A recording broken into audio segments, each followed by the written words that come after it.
അസ്സാം വലൈക്കും hi all welcome back to Maimun's kitchen.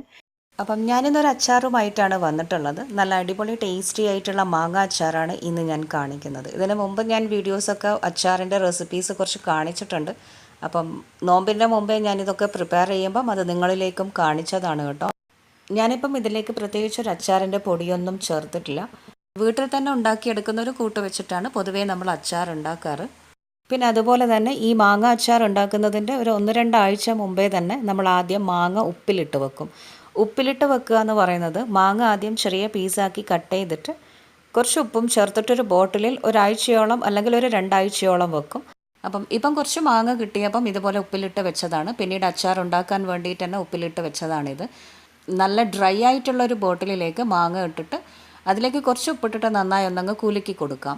ഇതിപ്പോൾ ഇങ്ങനെ ഒരു 1-2 ആഴ്ചയോളം വെച്ച് കഴിഞ്ഞാൽ ഉപ്പിൽ കിടന്നിട്ട് ആ മാങ്ങ നന്നായി അങ്ങ് വെന്ത് കിട്ടും, നല്ല സോഫ്റ്റായിട്ട് കിട്ടും. പിന്നെ ഒരു 1-2 ആഴ്ചയൊക്കെ ആയിക്കഴിഞ്ഞാൽ കുറച്ച് വിനീഗർ ഇതിലേക്ക് ചേർത്ത് കൊടുക്കാം. അപ്പം ഞാനിപ്പോൾ ഉപ്പിലിടുന്ന രീതി ഒന്ന് നിങ്ങൾക്ക് കാണിച്ചു തന്നതാണ് കേട്ടോ. ഇത് ഓൾറെഡി എനിക്ക് ഉപ്പിലിട്ടിട്ട് കിട്ടിയ ഒരു മാങ്ങയാണ്.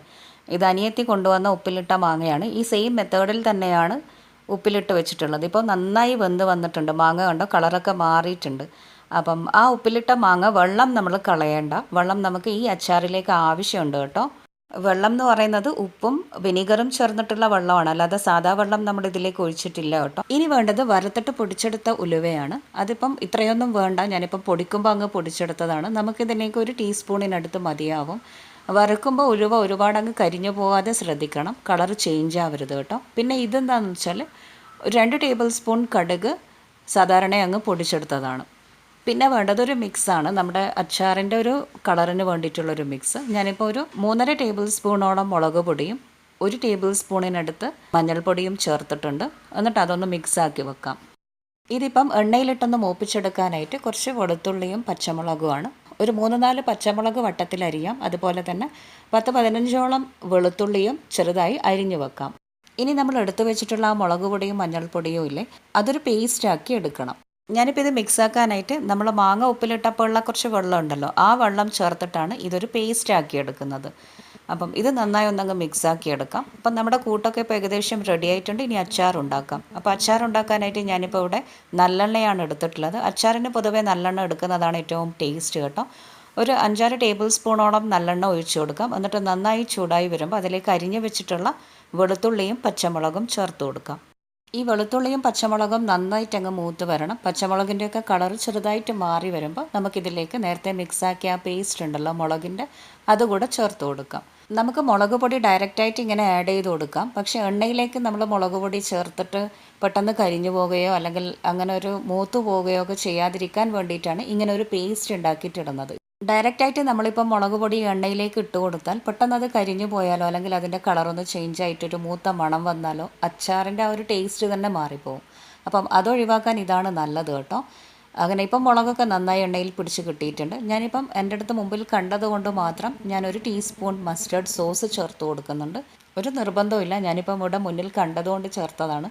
എന്നിട്ട് എല്ലാം കൂടെ നന്നായി ഒന്നങ്ങ് മിക്സാക്കി എടുക്കാം. ഇപ്പം നമ്മുടെ മുളകൊക്കെ എണ്ണയിൽ കിടന്ന് നന്നായി അങ്ങ് പിടിച്ച് കിട്ടിയിട്ടുണ്ട്. മുളകിൻ്റെ ആ ഒരു പച്ചമണമൊക്കെ ഇപ്പം നന്നായിട്ട് മാറി വന്നിട്ടുണ്ട്. എണ്ണയൊക്കെ മുകളിൽ തെളിഞ്ഞത് കണ്ടോ. ഇനി ഇതിലേക്ക് ഒരു 1/2 ടീസ്പൂൺ ഉലുവ പൊടിച്ചത് ചേർത്ത് കൊടുക്കാം. ഞാനിപ്പം ചെറുതായിട്ട് കളറൊന്നും ചേഞ്ച് ആവാതെ വറുത്തിട്ടാണ് പൊടിച്ചെടുത്തത്. ഒരു 1/2 ടീസ്പൂൺ മതി കേട്ടോ. കൂടുതലായാൽ അച്ചാറിനൊരു കയ്പ്പടിക്കും. ഉലുവയുടെ ആ ഒരു ടേസ്റ്റ് കൂടി പോവാതിരിക്കാൻ ശ്രദ്ധിക്കുക. എന്നിട്ടെല്ലാം നന്നായി ഒന്നങ്ങ് മിക്സാക്കി എടുക്കാം. ബാക്കിയുള്ള ഉലുവാപ്പൊടി നമ്മളൊരു ഡബ്ബയിലിട്ട് വെച്ച് കഴിഞ്ഞാൽ നമ്മൾ മറ്റ് കറികൾ ഉണ്ടാക്കുമ്പോൾ ചിക്കൻ കറിയോ അല്ലെങ്കിൽ മുളകിട്ടതോ അങ്ങനെ എന്തെങ്കിലുമൊക്കെ ഉണ്ടാക്കുമ്പോൾ അതെടുക്കാം. ഇനി എല്ലാം നന്നായി മൂത്ത് വന്നിട്ടുണ്ട്. ഇതിലേക്ക് നമുക്ക് എടുത്ത് വെച്ചിട്ടുള്ള മാങ്ങ ചേർത്ത് കൊടുക്കാം. എന്നിട്ട് എല്ലാം കൂടെ നന്നായി ഒന്നങ്ങ് മിക്സാക്കി എടുക്കാം. ഉപ്പിലിട്ടത് കൊണ്ട് തന്നെ ഒരുപാട് നേരം അങ്ങ് എണ്ണയിൽ കിടന്നിട്ട് ഇങ്ങനെ തിളപ്പിച്ചെടുക്കേണ്ട. ജസ്റ്റ് ഒന്ന് ചൂടായി തിളച്ച് വന്നാൽ നമുക്കങ്ങ് ഫ്ലെയിം ഓഫ് ചെയ്യാം. ഞാനിപ്പോൾ ഈ അച്ചാറിലേക്ക് ഉപ്പൊന്നും ചേർത്തിട്ടില്ല, ശ്രദ്ധിച്ചിട്ടുണ്ടാവുമായിരിക്കും. എന്താണെന്ന് വെച്ചാൽ നമ്മൾ ഓൾറെഡി ഉപ്പിലിട്ട മാങ്ങയാണല്ലോ അച്ചാർ ഉണ്ടാക്കിയത്. അപ്പം ഓൾറെഡി ഉപ്പുണ്ട്. അപ്പം പിന്നെ വേറെ ഉപ്പൊന്നും ചേർക്കേണ്ടതില്ലല്ലോ. ഇനി ഇതിലേക്കൊരു ടേസ്റ്റിന് വേണ്ടിയിട്ട് വേണമെങ്കിൽ കുറച്ച് ഷുഗറോ അല്ലെങ്കിൽ വെല്ലമോ ചേർത്ത് കൊടുത്താൽ ആ എരിവും പുളിയോ ഒക്കെ ഒന്നങ്ങ് ബാലൻസ് ആയി കിട്ടും. എല്ലാം കൂടെ ഒന്നും അങ്ങ് മിക്സാക്കി വെച്ചിട്ട് ചൂടാറിയ ശേഷം നമുക്ക് എന്ത് ചെയ്യാം, ഒരു ബോട്ടിലിലിട്ട് വെക്കാം. നനഞ്ഞ സ്പൂണോ അതുപോലെ കയ്യോ ഒന്നും ഉപയോഗിക്കാതെ നമ്മൾ എടുത്തു കഴിഞ്ഞാൽ കുറച്ച് നാളൊക്കെ നമുക്ക് ഈ അച്ചാർ പുറത്ത് വെച്ചിട്ട് തന്നെ യൂസ് ചെയ്യാം. ഉപ്പിലിട്ട് വെച്ചിട്ടുള്ള മാങ്ങയായതുകൊണ്ട് അച്ചാർ ഉണ്ടാക്കിയപ്പോൾ തന്നെ എടുത്ത് കഴിക്കാൻ അത്ര ടേസ്റ്റിന് മാറ്റമൊന്നുമില്ല, നല്ല ടേസ്റ്റ് ഉണ്ട്. എന്നാലും ഒരു 2-3 ദിവസമൊക്കെ കടന്നിട്ട് കഴിക്കുന്നതാണ് ഏറ്റവും നല്ലത് കേട്ടോ. അപ്പം നല്ല ടേസ്റ്റി ആയിട്ടുള്ള മാങ്ങാച്ചാർ ഇവിടെ റെഡിയായി. ഞാനിപ്പോൾ ഒരു ബോട്ടിലിൽ ഇട്ട് വെച്ചിട്ടുണ്ട്. ഇപ്പോൾ ഉണ്ടാക്കിയിട്ട് ഒരാഴ്ചയായിട്ടില്ല, കാൽഭാഗമൊക്കെ ആയി. അപ്പം വീഡിയോ കണ്ടിട്ട് ഇഷ്ടമായാൽ എല്ലാവരും ലൈക്ക് ചെയ്യാൻ മറക്കരുത്. വീട്ടിൽ ട്രൈ ചെയ്ത് നോക്കണം. ഫ്രണ്ട്സിനും ഫാമിലീസിനും റിലേറ്റീവ്സിനും ഒക്കെ ഇത് ഷെയർ ചെയ്ത് കൊടുക്കും. എന്നിട്ട് നിങ്ങളും ഉണ്ടാക്കി നോക്കൂ. അപ്പം സബ്സ്ക്രൈബ് ചെയ്യാത്തവരാണെങ്കിൽ സബ്സ്ക്രൈബ് ചെയ്തുകൊണ്ട് വീഡിയോ കാണണേ. അപ്പം നമുക്ക് നാളെ പുതിയ റെസിപ്പിയുമായി കാണാം. Till then take care and bye from my മുൻസ്.